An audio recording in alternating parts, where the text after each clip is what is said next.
Salam hangat rekan-rekan semua. Bagi Anda yang Twitteran, silakan follow @bigmansirait. Mencermati keseharian kita sebagai anak bangsa. Silakan broadcast ke rekan-rekan kita. Tuhan memberkati.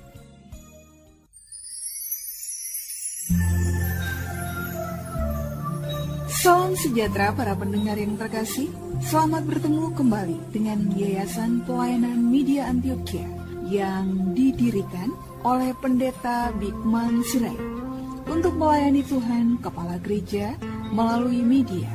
Untuk memperluas wawasan umat Tuhan, PAMA juga menerbitkan tabloid Kristen Reformata, Reformata Online, Reformata Audio Streaming. Juga tersedia buku-buku karya Pendeta Bigman Sirait dan ratusan CD khotbah. Doakan dan ikutilah pelayanan PAMA di radio, di berbagai kota, dan pelayanan televisi di Indovision, Live Channel, Cablevision, Family Channel. Untuk informasi lebih lengkap, klik www.reformata.com www.reformata.com www.reformata.com. Kini tibalah saatnya kita akan menikmati kebenaran firman Tuhan bersama Pendeta Bigman Sirait. Selamat mendengarkan, Tuhan memberkati. Salam sejahtera saudara yang kekasih di dalam nama Tuhan Yesus Kristus. Kembali kita bertemu dan memikirkan firman hidup. Saudaraku, bagaimana firman Tuhan itu hidup di dalam kehidupan umat ini menjadi sangat penting untuk kita pahami bersama. Nah, kita akan melihat sepenuhnya ini dari perspektif PL, nanti kita satu waktu akan bergerak lagi ke perspektif PB.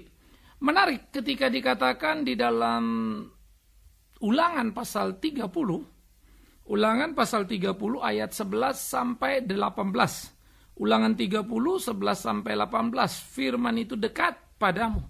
Dikatakan begini, sebab perintah ini kusampaikan kepadamu pada hari ini. Tidaklah terlalu sukar bagimu dan tidak pula terlalu jauh. Tidak di langit tempatnya sehingga engkau berkata siapa yang akan naik ke langit untuk mengambilnya bagi kita dan memperdengarkannya kepada kita supaya kita melakukan. Tidak juga di seberang laut tempatnya sehingga engkau berkata siapakah yang akan menyeberang ke seberang laut untuk mengambilnya bagi kita dan memperdengarkannya kepada kita supaya kita melakukannya. Tetapi firman ini sangat dekat kepadamu, yakni di dalam mulutmu dan di dalam hatimu untuk dilakukan. Ingatlah, aku menghadapkan kepadamu pada hari ini kehidupan dan keberuntungan, kematian dan kecelakaan. Karena pada hari ini aku memerintahkan kepadamu untuk mengasihi Tuhan Allahmu dengan hidup menurut jalan yang ditunjukkannya, dan berpegang pada perintah, ketetapan, dan peraturannya, supaya engkau hidup dan bertambah banyak, dan diberkati oleh Tuhan Allahmu di negeri kemana engkau masuk untuk mendudukinya. Tetapi jika hatimu berpaling dan engkau tidak mau mendengar, bahkan engkau mau disesatkan untuk sujud menyembah kepada Allah lain dan beribadah kepadanya, maka aku memberitahukan kepadamu pada hari ini, bahwa pastilah kamu akan binasa. Tidak akan lanjut umurmu di tanah kemana engkau pergi menyeberang sungai Yordan untuk mendudukinya. Saudaraku yang kekasih, menarik sekali. Ketika kemudian Tuhan memperhadapkan kepada umat itu, bagaimana seharusnya umat Israel hidup.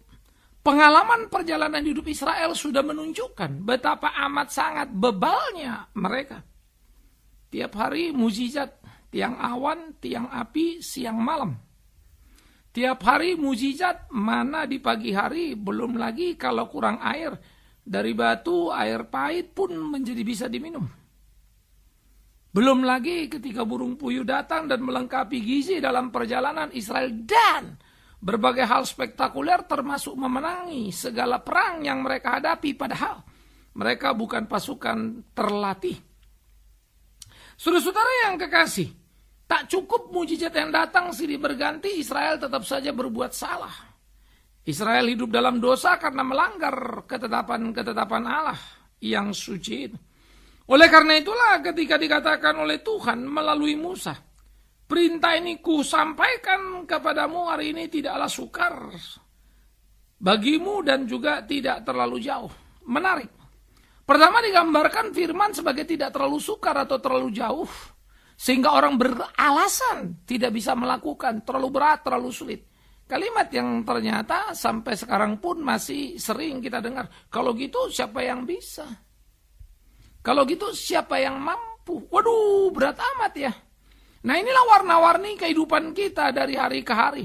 Inilah warna-warni kehidupan kita sehingga seringkali hidup kita menjadi hidup yang salah dan tidak berkenan kepada Tuhan.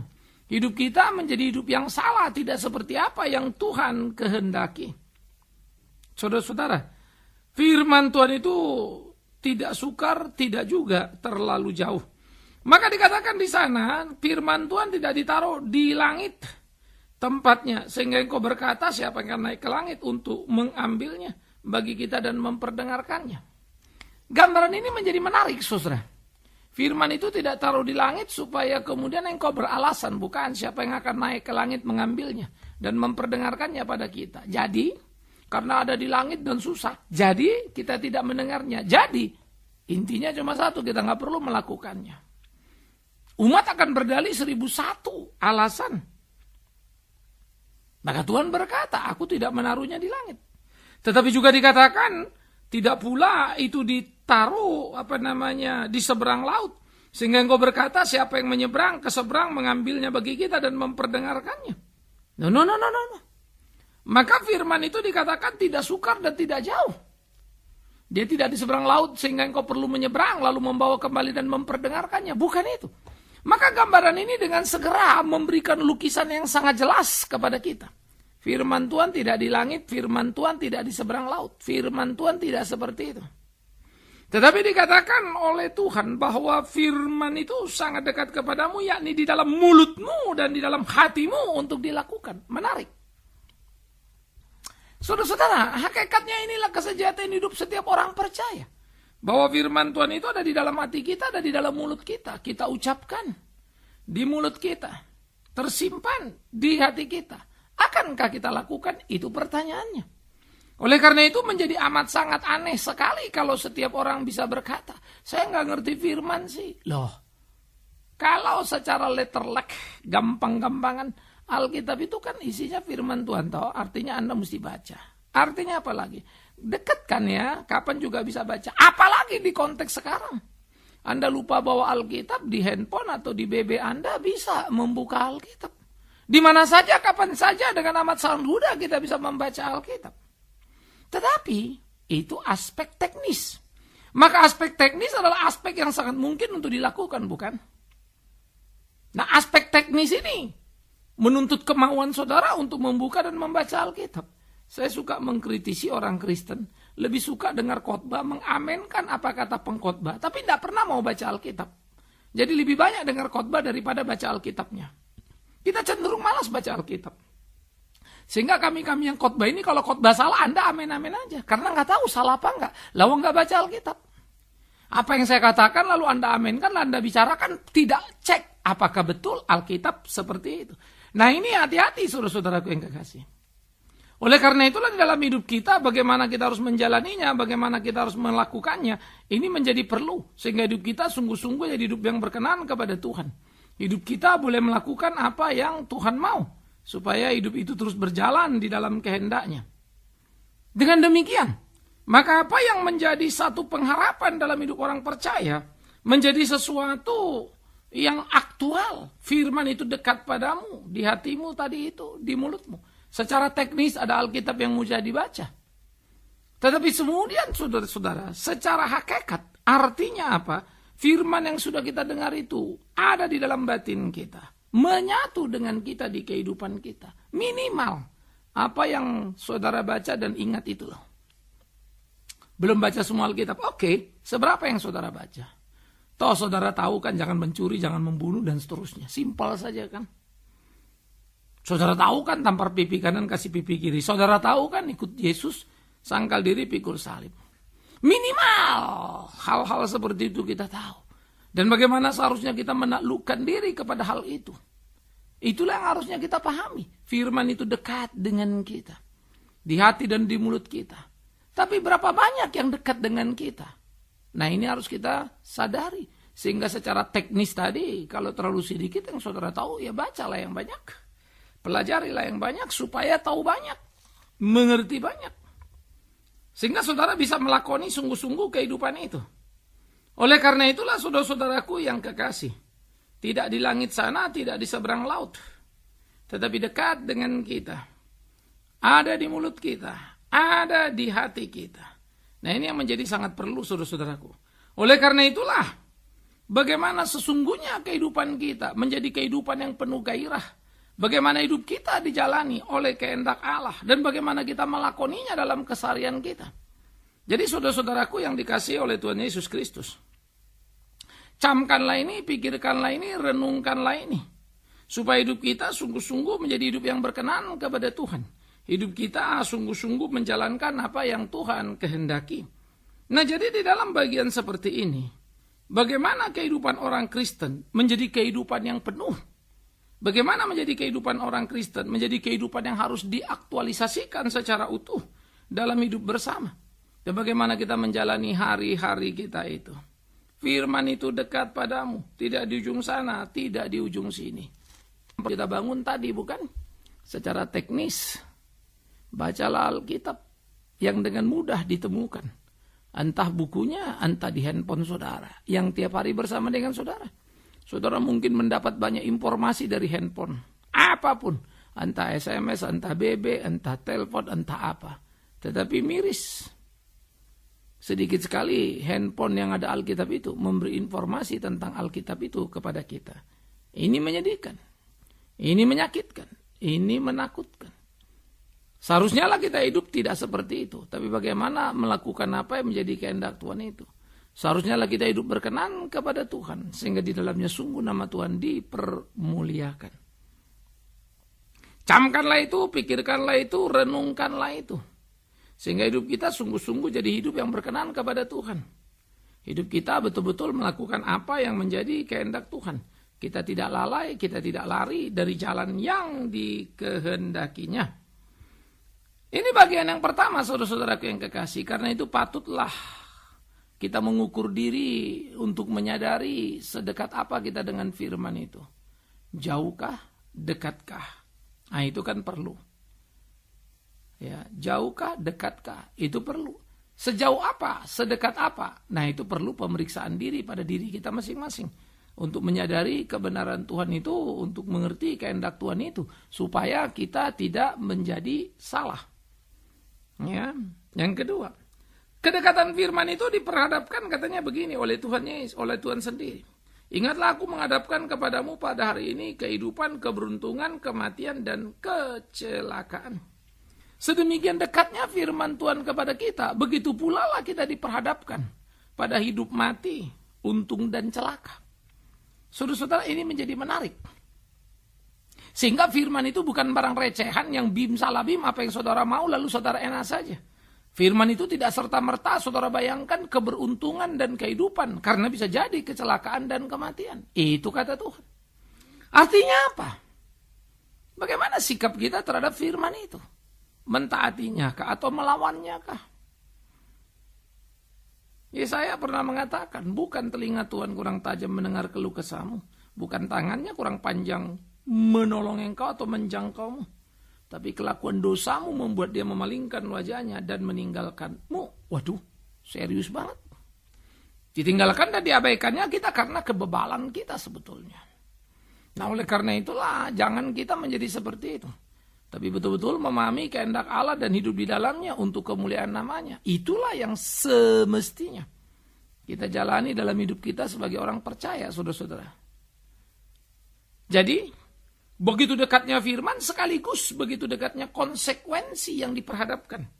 Hidup mati, untung dan celaka itu. Oleh karena itu, tiap orang Kristen patut untuk memeriksa dirinya. Sejauh mana dia mengenal firman dan melakukannya. Sejauh mana dia mengerti dan mentaatinya. Karena saudara-saudara menjadi amat sangat menyedihkan. Bagaimana mau melakukan kalau tidak tahu, bukan?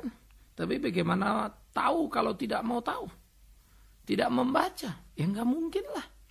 Anda mesti mau tahu dan mau membaca supaya tahu dan bisa melakukannya. Lalu mungkin saudara bilang, mendingan saya nggak tahu lah, jadi nggak melakukan kan nggak dosa. Oh, tidak tahu Alkitab sama dengan dosa. Karena dosa adalah tidak memenuhi standar minimal Allah. Itu bahasa gampangnya. Tidak memenuhi atau menepati sasaran yang dikehendakinya. Meleset dikit, dosa. Karena itu hidup serius dalam keimanan itu sungguh-sungguh. Supaya kita lakoni secara sungguh-sungguh pula. Oleh karena itulah saudara-saudaraku yang kekasih. Hari ini dia akan memerintahkan kepada kita. Bagaimana seharusnya kita untuk melakukan apa yang menjadi kehendak Tuhan kita. Firman itu mengajar kita. Firman itu mengatur kita. Dan Musa mengajar kepada orang-orang Israel. Bagaimana orang Israel seharusnya hidup mengasihi Tuhannya. Bagaimana orang Israel hidup menaruh seluruh pengharapan kepada Tuhan. Dan berpegang kepada perintah-perintah Tuhan. Supaya mereka bisa hidup dan bertambah banyak. Dan bagaimana mereka hidup diberkati oleh Tuhan di tempat nanti di mana mereka akan tinggal, yaitu tanah perjanjian. Orang Kristen selalu ingin diberkati Tuhan dan pakai ayat firman Tuhan. Tetapi maaf, tidak pernah hidup sesuai kehendak Tuhan. Orang Kristen selalu mau memberi persembahan tapi harap kembali 2 kali lipat. Memalukan. Dengan Tuhan saja dia berhitung, saya nggak jelas dengan sesama kayak apa. Ya, itu justru menunjukkan kekerdilan iman Kristiani.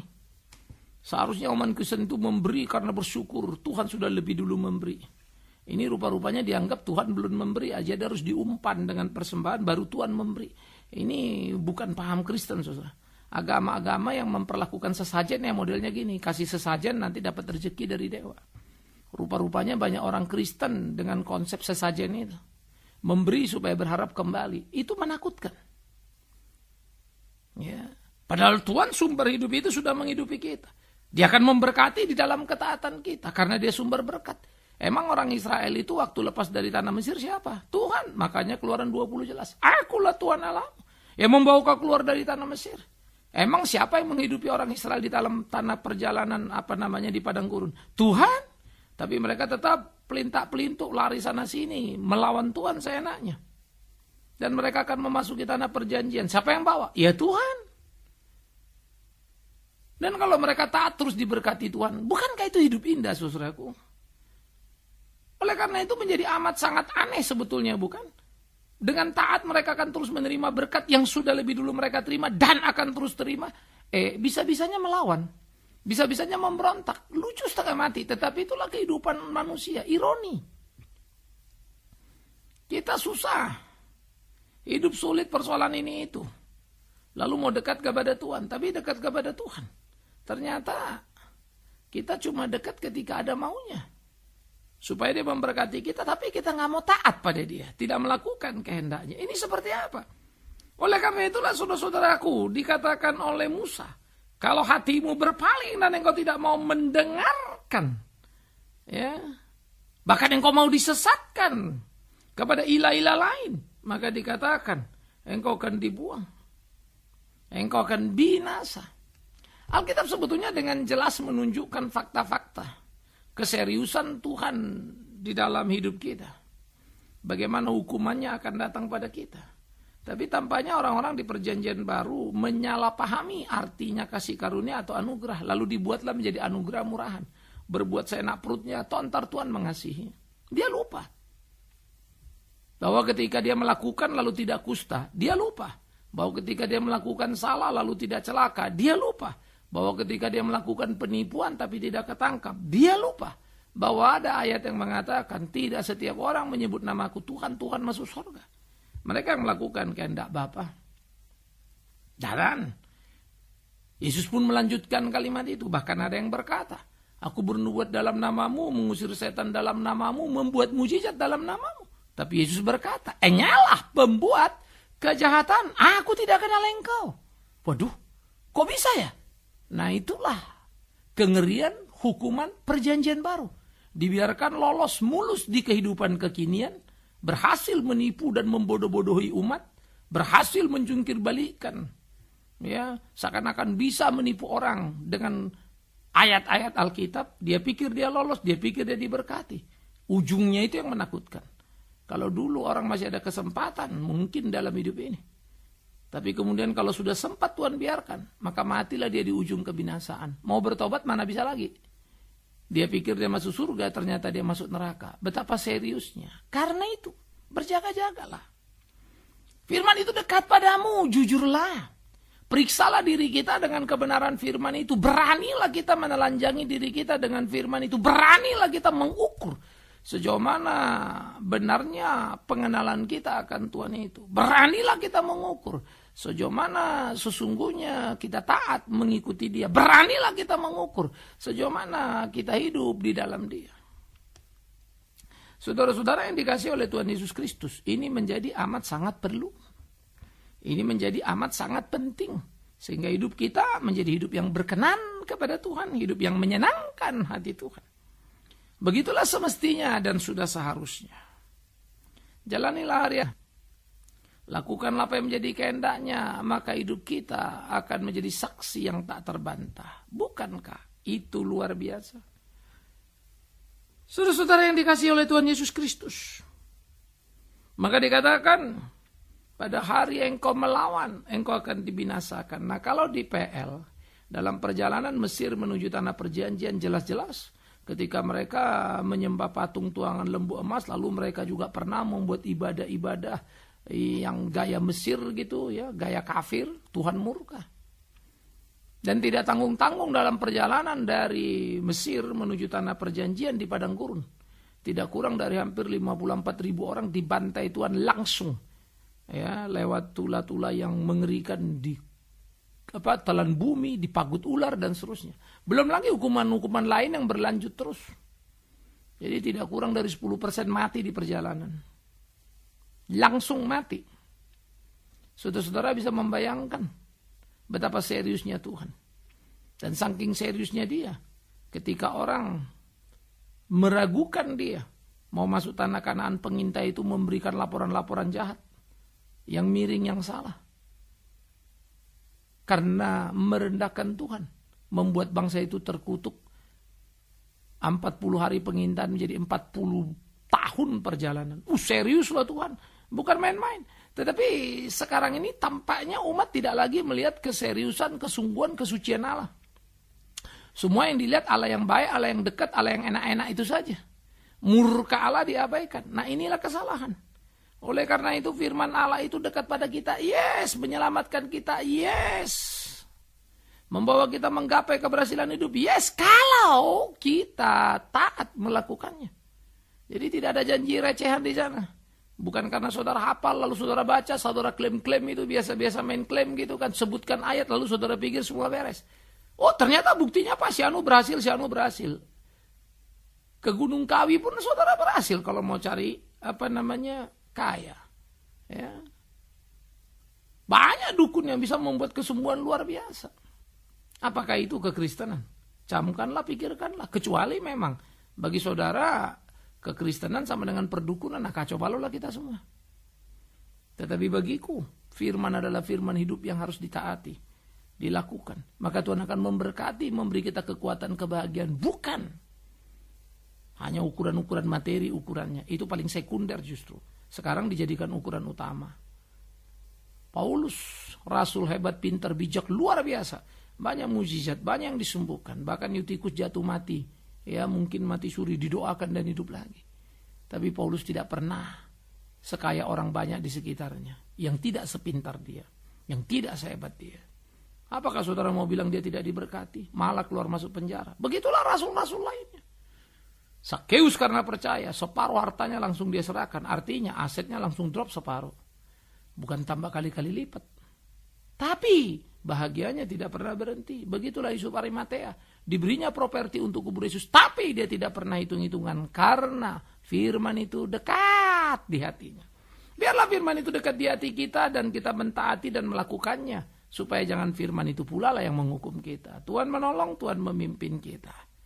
Firman itu ada di mulutmu, di hatimu. Dengarkan, lakukan. Tuhan mengasihimu. Amin. Mari kita berdoa. Kami bersyukur, kami berterima kasih Tuhan untuk cinta kasih-Mu dalam hidup kami, hari-hari kami. Berkati sertai kami dalam belas kasihan-Mu, berjalan di jalan-Mu untuk puji hormat bagi nama-Mu. Terima kasih, kami serahkan hidup kami dalam pimpinan firman hidup itu. supaya hidup kami berkenan padamu, dan biarlah kiranya firman-Mu semakin nyata di dalam mulut kami terucap, di dalam hati kami tersimpan, di perilaku kami tampak nyata. Demi Yesus Kristus Tuhan kami berdoa. Amin.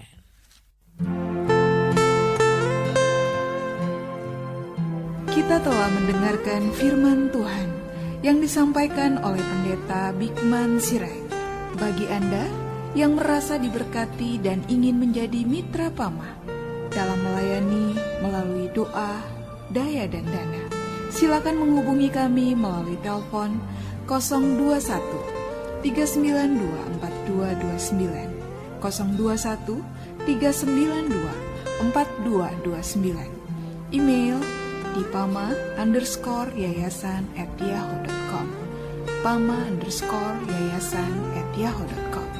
Sampai bertemu kembali di waktu dan gelombang yang sama. Tuhan memberkati.